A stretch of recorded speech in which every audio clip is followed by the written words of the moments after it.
시간 되게 하여 주시옵소서. 그리하여 하나님 앞에서 돌이켜진 마음으로 하나님의 자비하신 긍휼의 은혜를 입어 첫사랑을 회복하는 시간이 되게 하시고 모든 것을 우리에게 주시고 예비하시고 축복하신 하나님의 그 사랑을 느끼는 시간 되게 하여 주시옵소서. 아버지 하나님, 사랑하는 성도들 중에 어려운 눈물의 골짜기를 건너가고 있는 형제 자매들이 있습니다.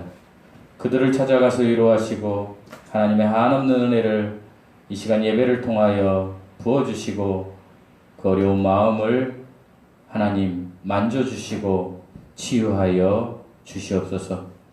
이 시간 저희가 마음과 뜻과 정성을 다하여 예배드릴 때에 우리 하나님만 홀로 영광받아 주시옵소서. 감사드리며 우리 주 예수 그리스도의 이름으로 기도드리옵나이다. 아멘.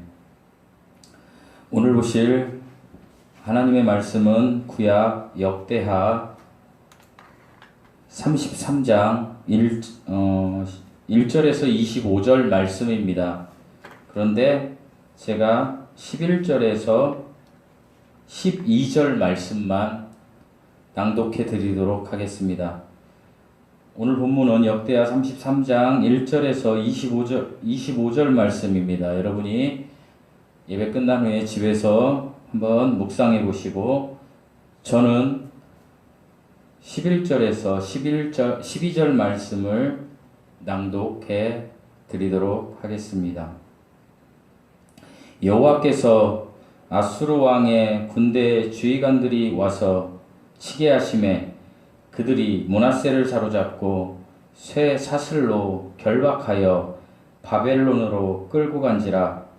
그가 환난을 당하여 그의 하나님 여호와께 간구하고 그의 조상들의 하나님 앞에 크게 겸손하여 기도하였으므로. 아멘. 샬롬. 오늘 또 이렇게 온라인으로 예배드리는 성도님들을 축복합니다. 그리고 우리 주 예수 그리스도를 마음으로 받아서 구원받은 모든 성도들을 축복합니다. 이제 이스라엘의 2대 왕 다윗 왕의 아들 솔로몬이 죽었습니다. 솔로몬이 죽은 후에 이제 이스라엘 왕국은 두 개의 나라로 갈라지게 됩니다. 하나님께서 일찍이 약속하셨던 그들이 악한 행실에서 벗어나 선한 행위를 했으면 이 두 개의 나라로 갈라지지 않았을 텐데 솔로몬의 죄로 인하여 노년에 사악한 짓을 했던 솔로몬의 죄로 인하여 나라가 분열되게 되었습니다. 어떻게 보면 지금 저희 나라하고 똑같은 상황으로 나누어지게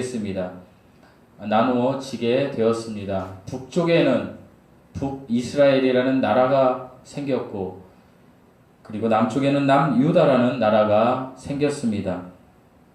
그런데 이제 하나님께서는 남쪽 유다를 통해서 다윗 왕조가 지속되도록 하셨습니다. 이 남유다에 이제 왕들이 계속해서 다윗의 왕조를 명맥을 이어가고 있었는데 유다의 왕들 가운데 선한 왕이라고 특별히 가장 선한 왕이라고 칭송을 받았던 왕이 13대 왕인 히스기야 왕이었습니다. 이 히스기야 왕은 어떤 사람이었느냐 잠시 소개해 드리면 그의 아버지는 이름이 아하스였습니다. 그의 아버지 아하스 왕은 매우 사악한 왕이었습니다. 하나님 앞에 예배드리는 성전의 문을 폐쇄해버리고 우상을 숭배하고 수없는 악행을 저질렀던 왕이 히스기야 왕의 아버지 아하스였습니다. 하지만 그의 아들 히스기야 왕은 그가 왕이 되었을 때에 하나님 앞에 선한 왕이 되었습니다. 그는 성전을 성결케 하고 모든 더러운 것들을 성소에서 제거하였습니다. 그리고 폐지되었던 제사를 회복했습니다. 오늘날로 말씀드리면 예배가 회복된 것입니다. 어떻게 보면 지금은 코로나19로 인하여 저희들이 아하스의 시대를 살고 있다라고 여러분이 생각하시면 될 듯 싶습니다. 예배드리지 못하고 겨우 온라인 예배라는 명목하에 이렇게 명목만 유지하고 마음과 뜻과 정성을 다하여 드리지 못하는 모이는 예배를 드리지 못하는 현실과 아하스 왕조는 비슷했던 것 같습니다. 하지만 히스기야 왕은 자기 아버지의 그런 악한 행위에서 벗어나 하나님께서 정말로 선한 왕이라고 칭찬하는 왕이 되었습니다. 그런데 히스기야 왕만 그렇게 했을까요? 그렇게 하지 않았습니다. 히스기야 왕과 유다 백성 그리고 특별히 하나님께서 보내주신 선지자 대언자 이사야 이 모두가 하나님 앞에 회개하며 기도한 것을 하나님이 들어주신 것입니다. 그러던 히스기야가 이제 39세가 되었을 때에 병이 걸려버립니다. 이제 그가 왕이 된 지 14년 동안 많은 선한 행위를 했는데 그에게 병이 찾아온 것입니다.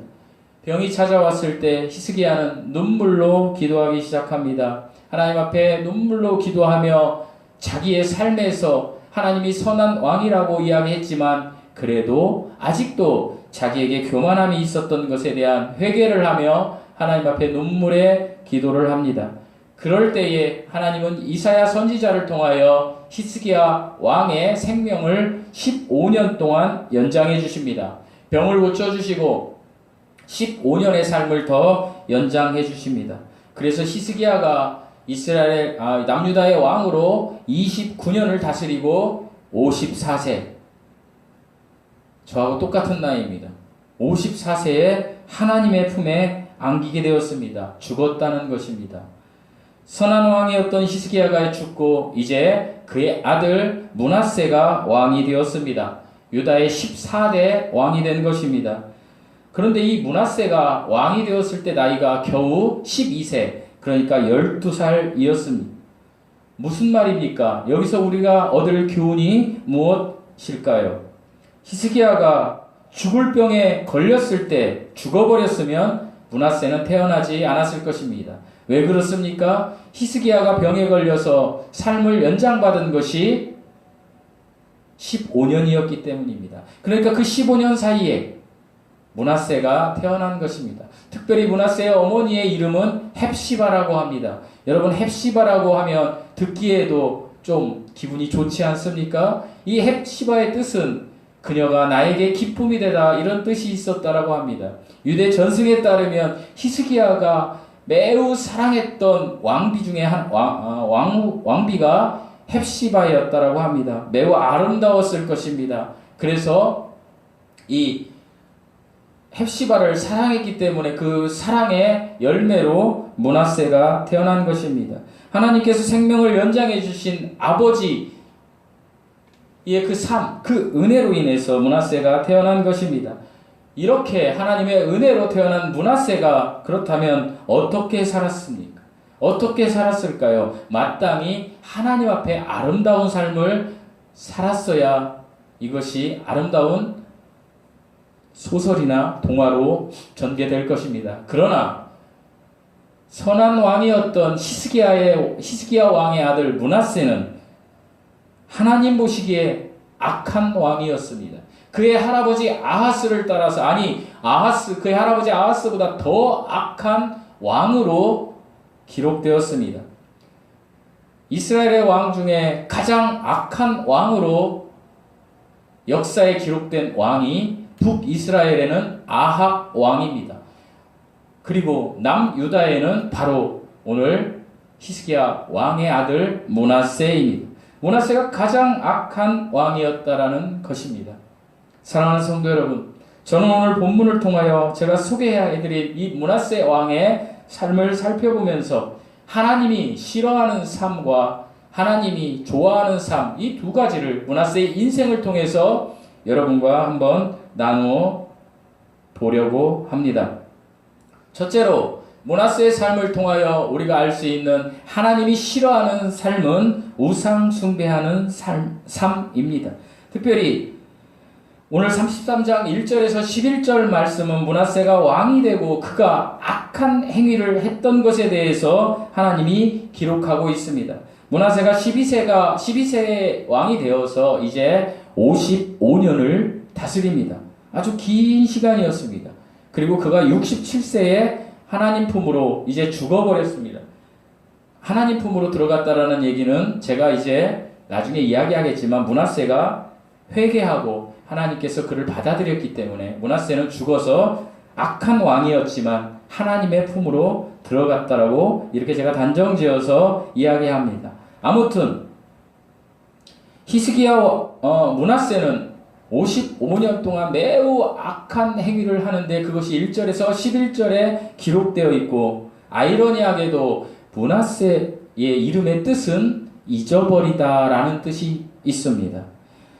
히스기야 왕이 이제 므낫세의 아버지 히스기야 왕이 하나님께서 아수르의 그 침략에서 구원해주고 그리고 히스기야 왕 자기의 죽을 병에서 자기를 구원해 주셨습니다.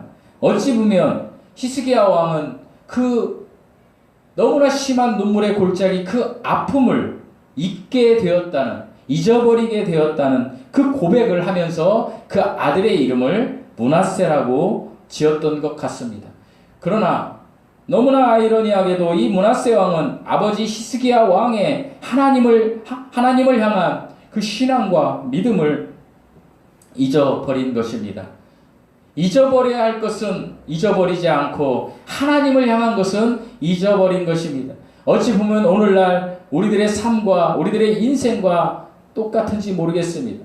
우리는 이 시대가 지금 우리들이 세상에서 잊어버려야 할 것은 잊어버려야 하고 오직 하나님만 기억하는 삶을 살아야 하는데 지금 이 시대는 세상 것은 기억하고 오늘의 근심, 내일의 걱정, 염려 이런 것들에 매몰되어서 이런 것들은 잊지 않고 자기의 삶을 거기에 100% 몰입하면서 하나님을 잊어버린 므낫세 왕과 같은 삶을 우리들이 살고 있는 건 아닌지 되물어볼 수밖에 없다라는 사실입니다. 다시 본문으로 들어와서 히스기야 왕은 어떤 왕이었다라고 합니까? 히스기야 왕은 선한 왕이었기 때문에 히스기야 왕은 하나님 앞에 아름다운 일을 했습니다. 그런데 그의 아들 므낫세는 악한 왕이 되어서 7가지의 큰 죄를 저지릅니다. 1절에서 11절에 나오는 7가지의 죄를 제가 소개해드리겠습니다. 첫 번째, 므낫세가 지은 죄는 산당을 다시 세운 것입니다. 산당이 무엇입니까? 이제 이방신을 모시기 위해서 건물을 산꼭대기 위에 다시 세운 것입니다. 그리고 두 번째, 그곳에 바알의 제단을 쌓았습니다. 그리고 세 번째 죄는 거기에 아세라 목상을 만들었습니다. 그리고 네 번째 죄는 그가 1월 성신, 그러니까 하늘에 있는 별을 보며 경배했다라는 것입니다. 그리고 다섯 번째, 흰놈의 골짜기에서 이방신 몰록의 앞에서 그의 아들들을 불 가운데로 지나가게 했습니다. 이게 무엇입니까? 인신 제사를 드렸다는 것입니다. 그의 아들들 가운데 하나를 이방신에게 불로 바쳐버린 것입니다. 그리고 여섯 번째, 하나님이 너무 싫어하는 점을 치고 사술하고 요술하는, 그리고 무당에게 찾아가서 점을 보는 그러한 행동을 했다라는 것입니다. 그리고 일곱 번째, 자기가 만든 아로새긴 목상을 하나님 전에 세웠다라는 것입니다. 사랑하는 성도 여러분, 므낫세는 이 7가지 죄를 저지르고 그리고 자기의 백성들에게 자기가 범죄한 이 7가지를 그대로 따라하도록 만들어버렸습니다. 제가 소개한 이 7가지 죄가 저와 여러분 안에는 없는지 우리는 한번 살펴볼 필요가 있습니다. 그리고 하나님은 이런 므낫세에게 이제 말씀하십니다. 누구를 통하여? 선지자들을 통하여 말씀하십니다. 뭐라고 말씀하십니까? 회개하라고 말씀하십니다. 특별히 그의 므낫세 왕의 선친인 히스기야 때 너무나 강력한 영향력을 발휘했던 하나님의 말씀이 임재했던 이사야 선지자를 통하여 므낫세 왕은 이제 회개의 말씀을 듣게 됩니다. 그러나 므낫세는 어떻게 했습니까? 히브리서 11장 37절에 보면 돌로 치는 것과 톱으로 켜는 것과 시험과 칼로 죽임을 당하고 이런 내용이 있습니다. 여기에서 톱으로 켜는 것, 이 말씀 속에 있는 것은 열왕기하 21장에 므낫세가 무죄한 피를 흘렸다라고 하나님이 이야기하는 그 주인공이 나옵니다. 그가 바로 하나님의 사랑하는 선지자, 대언자 이사야 선지자입니다. 이사야 선지자를 이제 유대사 전승 기록에 의하면, 제가 책을 한번 읽어봤습니다. 유대사를 지난주에. 거기에 보니까 이사야가 이제 선지 생도들과 함께 들판에서 하나님의 말씀을 전합니다. 그럴 때 이 땅은 회개해야 된다고 이사야 선지자가 이야기합니다. 특별히 므낫세 왕이 회개해야 된다라고 이사야 선지자가 강하게 외칩니다. 그럴 때에 므낫세가 병사들을 보내서 이사야 선지자를 포도주 틀을 굽는 나무통 속에 넣어가지고 데려옵니다. 데려와서 그 나무통을, 그것을 가운데를 톱으로 켜서 이사야 선지자를 나무통 속에 넣어 놓은 채 톱으로 켜서 이사야 선지자를 죽여버립니다. 이것이 히브리서 11장 37절에 톱으로 순교당한 이사야 선지자에 대한 이야기입니다. 그럴 만큼 너무나 악한 왕이었습니다. 하나님의 말씀을 듣지도 않고 하나님의 선지자를 죽였던 악한 왕. 이 악한 왕에게 하나님은 이 일이 있은 후에 진노와 심판으로 임하십니다. 어떤 진노와 심판으로 임하십니까? 하나님은 그 당시 강대국 아수르를 통하여 므낫세 왕을 이제 잡아갑니다. 잡아가서 이제 그를 죽을 수밖에 없는 그러한 운명에 처해지게 만들어버립니다. 아수르 군대 장관이 와서 므낫세를 사로잡아서 어떻게 끌고 갔습니까? 쇠사슬에 결박해서 끌고 갔다라고 오늘 본문이 말씀하고 있습니다. 11절에 그 내용이 나옵니다. 쇠사슬에 결박하고 끌고 갔다라는 얘기는 무엇일까요? 짐승처럼 사람으로 취급하지 않고 끌고 가버린 것입니다. 이제 므낫세에게는 더 이상 왕도 아니고 짐승처럼 이방 민족에게 끌려가는 처지에 임해 버린 것입니다. 환란이 찾아온 것입니다. 하나님의 심판이 그에게 임한 것입니다. 왜 이런 하나님의 심판이 임했습니까? 그가 하나님이 그토록 싫어하는 우상을 숭배했기 때문입니다. 그리고 우상을 숭배하는 그에게 회개의 목소리를 전하는 하나님의 선지자 이사야를 죽였기 때문입니다. 하나님은 사람을 만드신 목적이 이사야서 42장 9절에서 영광과 찬양을 받으시기 위함이었다고 말씀하셨습니다. 이것은 창조주를 향한 모든 피조물의 겸손을 이야기하는 것입니다. 그런데 이 므낫세는 겸손을 하나님 앞에 표현하는 영광의 삶을 돌려야 하는데 그렇지 않는 교만의 삶, 우상 숭배의 삶을 살았다라는 것입니다. 우상 숭배는 교만의 뿌리에서 나오는 것입니다. 우상 숭배가 무엇입니까? 하나님보다 내가 더 좋아하는 것이 우상 숭배입니다. 그것이 돈이면 우상 숭배입니다. 근데 그 돈의 뿌리가 무엇입니까? 자기 사랑이 들어가 있는 것입니다. 그것은 교만의 뿌리가 있다라는 것입니다. 교만의 뿌리가 자기 사랑에서 나오는 것이 우상 숭배입니다. 그것이 돈이 될 수도 있고 세상 권력이 될 수도 있고 내 자녀가 될 수도 있다라는 것입니다. 사랑하는 성도 여러분, 우리가 지금 이 길을 걸어가고 있다면 우리는 악한 왕 므낫세의 길을 걸어가고 있다라는 사실을 잊지 마시기 바랍니다. 이 시간 여러분이 정말로 사랑해야 될 것은 하나님이십니다. 하나님은 마태복음 10장에 이런 말씀을 하십니다. 여러분이 너무나 싫어하는 말씀입니다. 연약한 성도들이 너무나 싫어하는 말씀입니다. 무슨 말씀일까요? 꼭 마태복음 10장을 읽어보시기 바랍니다. 내가 이 땅에 너희 형제 자매 가족과 사화시키려고 왔다라고 생각하지 마라. 화평을 주려고 왔다라고 생각하지 마라.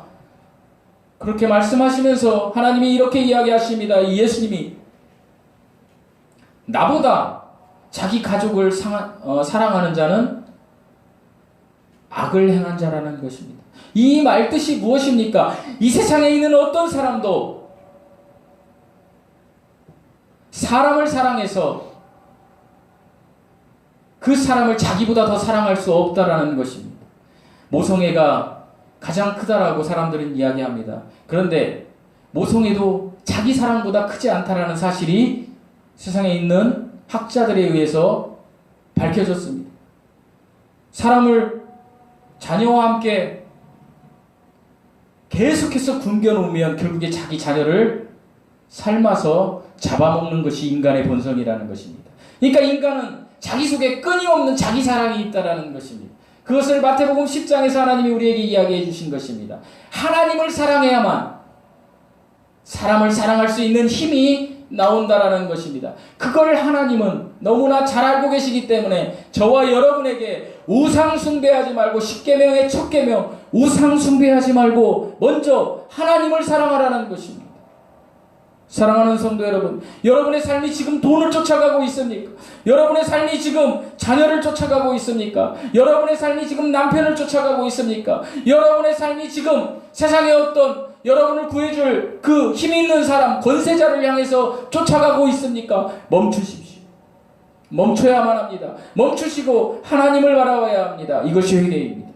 하나님을 바라보고 하나님 앞에 하나님, 제가 하나님을 사랑하겠습니다라고 고백하고 돌이켜야 합니다. 그래야 우리는 하나님께서 우리에게 명령하신 겸손의 삶을 살 수 있습니다. 하나님을 최우선으로 의지하는 삶, 이런 삶을 사는 사람만이 가족과 형제를 사랑할 수 있는 축복의 삶을 살 수 있습니다. 이 축복의 삶이 저와 여러분의 삶이 되기를 예수님의 이름으로 축원드립니다. 둘째로, 므낫세의 삶에서 우리가 살펴볼 하나님이 좋아하시는 삶은 회개라는 것입니다. 해도 지나치지 않을 말이 회개입니다. 그러나 사람들은 이 땅에 오늘날 교회가 회개라는 말이 너무나 듣기 싫은 거북한 말로 비춰져서 사람들의 마음을 강타하고 있습니다. 왜 그럴까요? 자기 죄가 너무 많기 때문에 사람들은 이 회개라는 단어를 너무나 싫어합니다.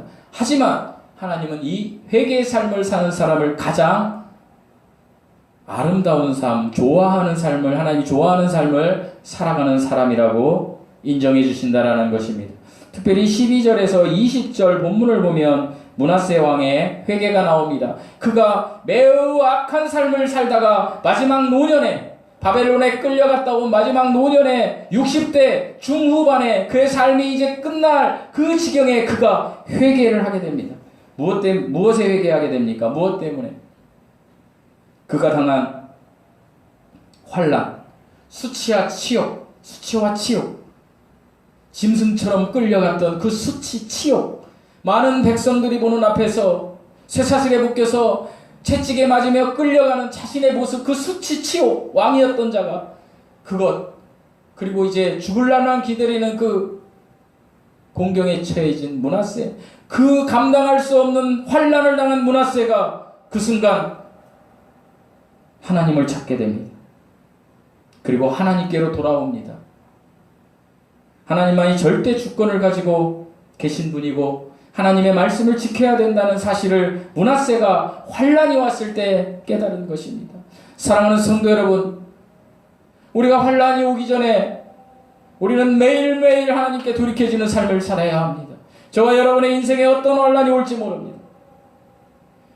이미 환난이 와서 그 환난의 강을 건너가고 계신 분이 있다면 그 환난의 강에서 하나님이 의도하시는, 하나님이 원하시는 바를 깨달아야 합니다. 그것은 무엇입니까? 회개입니다. 므낫세 왕은 이 회개를 이제 깨달았다라는 것입니다. 그래서 이제 므낫세 왕은 하나님 앞에 어떻게 되었다라고 합니까? 겸손히 낮아졌다라고 합니다. 그리고 하나님께 구해주시기를 회개하며 기도했습니다. 사랑하는 성도 여러분, 환난을 통하여 므낫세 왕은 회개하고 그리고 어떻게 되었습니까? 겸손해졌습니다. 우리 중에 많은 사람들이 환난을 당하고 죄를 지었음에도 불구하고 회개하지 않고 겸손하지 않고 여전히 자기가 뭔가를 할 수 있는 대로 할 수 있겠다라고 생각하며 교만의 삶을 사는 사람들이 얼마나 많은지요. 특별히 코로나19 시대에 정말로 이 지구상에 사는 80억 인구 중에 얼마의 수가 하나님 앞에 겸손의 삶을 살고 있는지, 저를 비롯해서 여러분, 그리고 모든 이 땅에 사는 그리스도인들이 한번 잠시 멈춰서 생각해 봐야 될 가장 중요한 일이라는 것입니다.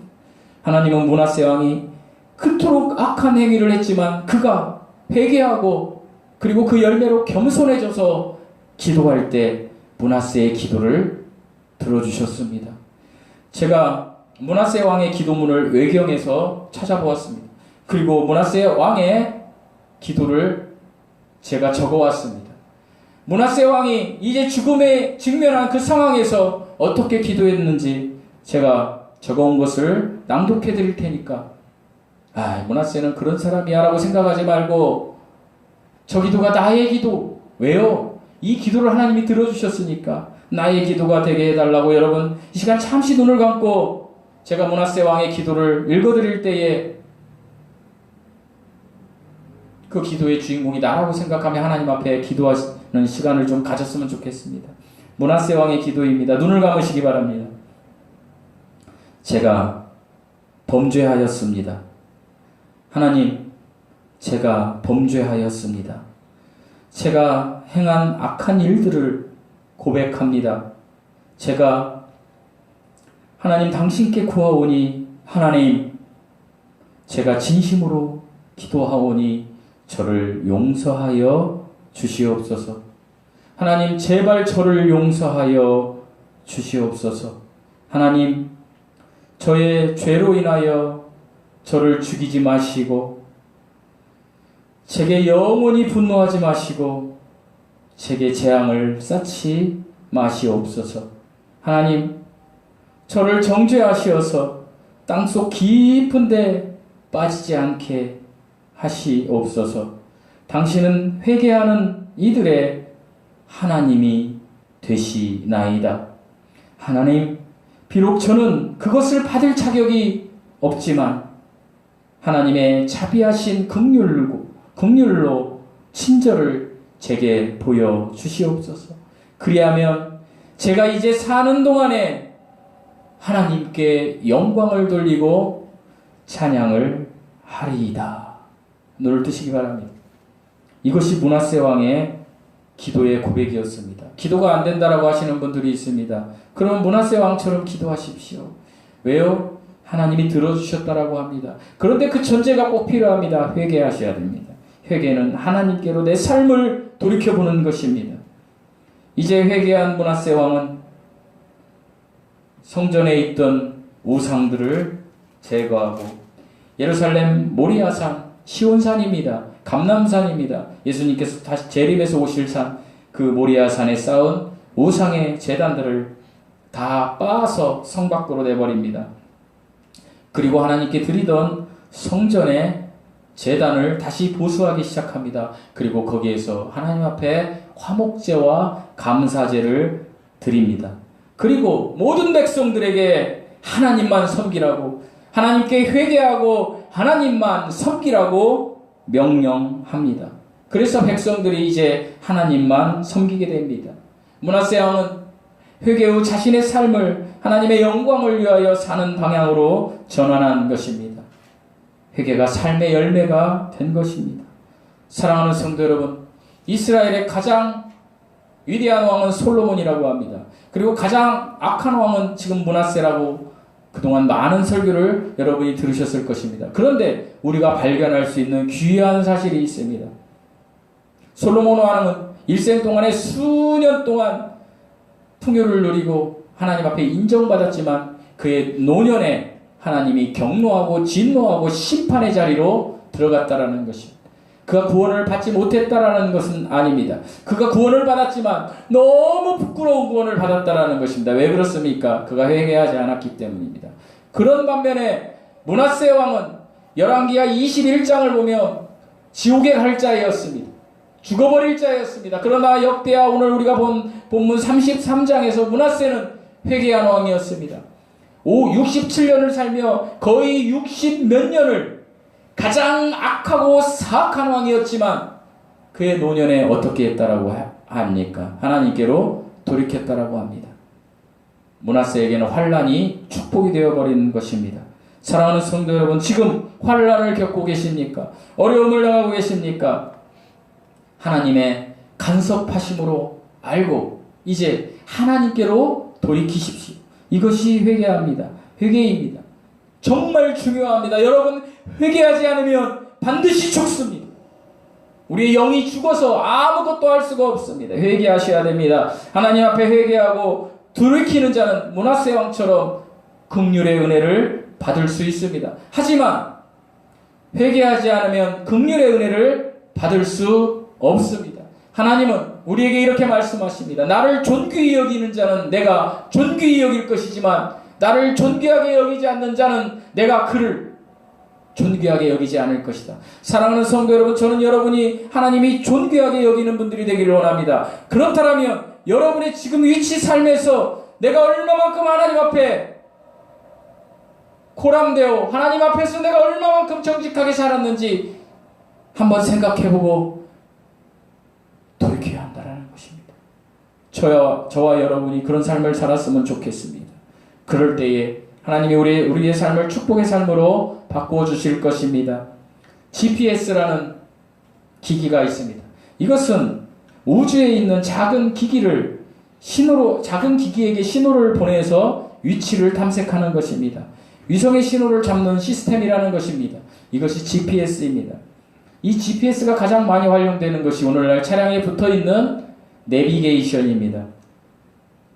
내비게이션이 어떻습니까? 목적지를 치면 정확히 내비게이션이 우측으로 가세요, 좌측으로 가세요 라고 이야기해주고, 종국에는 내비게이션이 우리가 가야 할 목적지를 정확하게 인도해 줍니다.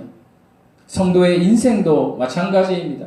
하나님께서 우리에게 GPS를 심어 놓으셨습니다. 설교를 많이 들으신 분은 알겠지만 이 하나님께서 우리에게 주신 GPS는 우리 속에 있는 영, 하나님을 접촉해서 아는 기관인 영, 하나님을 아는 기관인 영 속에 있는 양심입니다. 하나님을 향한 선한 양심입니다. 이 GPS가 켜져 있어야 합니다. 매일매일 하나님과 접촉해야 합니다. 내 삶에 하나님이 주신 이 GPS 영의 양심을 내 삶의 전방에 놓아야 합니다. 차량 앞에 놓은 내비게이션처럼 하나님이 주신 내 영의 양심을 내 삶의 전방에 놓고 매일매일 하나님의 신호를 찾기 위하여 노력해야 합니다. 하나님의 신호를 찾기 위하여 노력하는 것은 내가 매일매일 삶을, 매일 아침에 일어나서 저녁에 내가 잠들기 전에 하나님 앞에 하루 일과를 하나님 앞에 결산하는 회개의 자리로 들어가야 한다는 것입니다. 하나님, 제가 오늘 이렇게 했어요. 하나님 뜻대로 살지 못한 것들이 있었어요 라고 회개하며 하나님의 GPS 신호를 내가 잡았는지, 영의 양심의 소리를 잡았는지 안 잡았는지를 하나님과 결산하는 시간을 가져야 합니다. 왜 그렇습니까? 이런 삶을 사는 사람들에게 하나님이 너는 내가 가장 좋아하는 삶을 사는 아름다운 나의 자녀라고 이야기하시기 때문입니다. 사랑하는 성도 여러분, 이 시대가 너무 어렵습니다. 말은 좋습니다. 온라인 예배를 드린다고요? 여러분, 절대로 안 됩니다. 오늘 온라인 예배를 드리는 분들 감사합니다. 저는 감사합니다. 그러나 하나님은 별로 여러분에게 감사할 조건이 없습니다. 하나님이 여러분을 별로 제가 여러분에게 감사하다고 한 것처럼 감사할 일이 없다라는 것입니다. 여러분이 하나님께 감사해야 됩니다. 그런 여건에도 불구하고. 그러나 잘 생각해 보십시오. 저와 여러분의 마음이 온라인 예배를 드릴 때에 어떤 심정으로 드리는지, 정말로 애통하고 통곡하며 내 삶을 회개하며 내가 하나님께로 돌이켜지려는 삶을 살려고 예배를 드리는 건지, 아니면 11시 됐으니까 목사님이 문자 보내니까 띡 켜놓고 지금 물 마시고 있는 분이 계십니까? 커피 마시고 계신 분이 계십니까? 반드시 예배 후에 회개하셔야 됩니다. 아니면 지금 잠자리에 계신 분이 계십니까? 여러분, 일어나서 통곡하며 회개해야 합니다. 하나님 앞에. 이것이 우리가 살 길입니다. 여러분, 하나님의 GPS 신호, 영의 양심의 소리를 켜놓으셔야 합니다. 우리는 그 영의 양심의 소리가 죽어버리면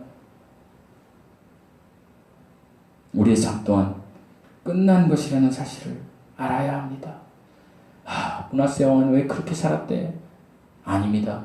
우리가 므낫세 왕의 삶을 살고 있는지 모릅니다. 사랑하는 성도 여러분, 이제 여러분 속에 있는 영의 양심을 깨는, 그래서 자신의 죄를 하나님께 고백하고 하나님을 경외하는 함으로 돌이키는 삶을 사십시오. 저는 목사입니다. 인간입니다. 여러분과 똑같은 사람이죠. 그래서 성도들이 교회 안 오고 온라인 예배로 드려지고 우리 성도들이 어떤 생각을 할까 이런 것에 염려가 있고 걱정이 있습니다. 교회 안 나오면 어떻게 하지 나중에 있어요. 그리고 기도하죠. 그런데요, 이런 걱정 또한 어찌 보면 저의 교만일 수 있습니다.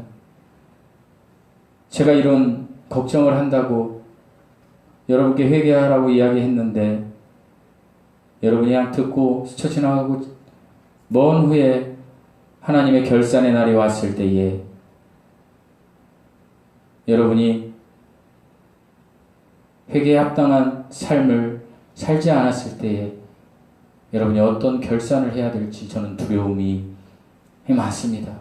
사랑하는 성도 여러분, 이제 남은 인생이라도 하나님 앞에 우리가 아름다운 결산을 할 수 있도록 므낫세 노년의 삶을 회복해서 우리가 하나님의 축복의 자리, 기쁨의 자리, 하나님이 나를 존귀히 여길 수 있는 자리에 들어갈 수 있는 은혜가 우리 모두에게 임하시기를 예수님의 이름으로 축원드립니다. 기도하시겠습니다. 하나님 아버지, 하나님의 기쁨은 저희들이 그 가던 길에서 돌이켜 하나님께 돌아오는 것입니다. 하나님, 우리가 하나님께 돌이켜지려고 영의 양심의 GPS를 켜서 아버지 하나님 정말 하나님께 다가가야 하는데 그렇지 못한 삶을 사는 연약한 저희들을 바라봅니다. 하나님, 이제 우선순위의 삶을 더 애절하고 간절하게 찾을 수 있는 그 은혜를, 그 마음을 우리에게 허락하여 주시옵소서. 그래서 그 은혜 가운데 감사의 조건들이 풍성해져서 우리 성도들이 이 땅에서도 복받고 하늘나라에서도 하나님과 아름다운 결산을 맺을 수 있는 은혜가 우리 모두에게 있게 하여 주시옵소서.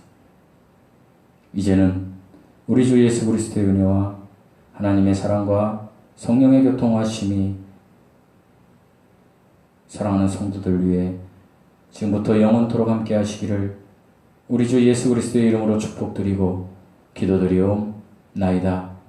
아멘.